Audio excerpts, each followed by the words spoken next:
Justice. It's a process as old as civilization itself, but despite its age, it can be very complicated.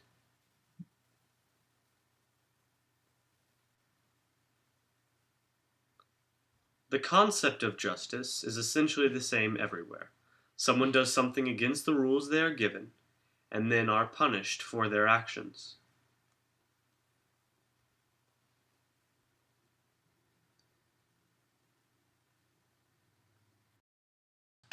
However, what happens when crimes are committed in the name of the law?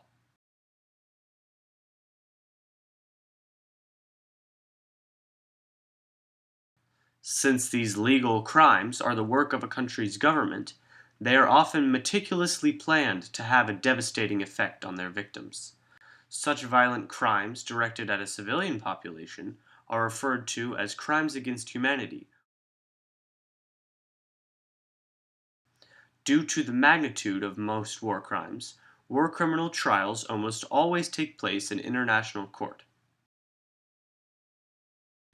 In this video, we will focus on the most famous of international trials, the Nuremberg trials.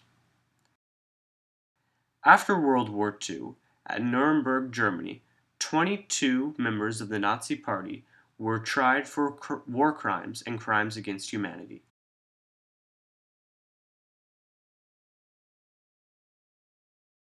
Of the 22 defendants, 3 were acquitted, 19 were found guilty, and 12 of those 19 were sentenced to death by hanging.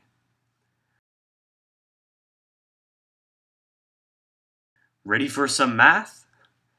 Based on these results, the defendants would have a 13.6% chance of being acquitted and an 86.4% chance of being found guilty.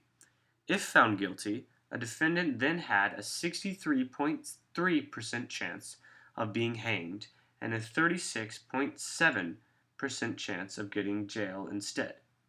But if we take a closer look, we find that there were 74 indictments between them, and of those 74, there were 22 results of not guilty.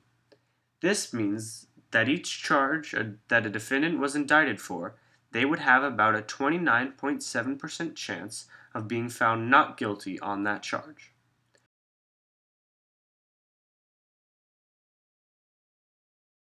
A defendant had to be found not guilty on all charges to be released. So, if you wanted to determine the probability of release, you would have to multiply 22 divided by 74 by itself for each indictment. Or, to put it into a more elegant form, the probability of release equals 22 divided by 74 to the power of the number of indictments. Or, P equals 0.297 to the n. I like to call this the Nuremberg Equation.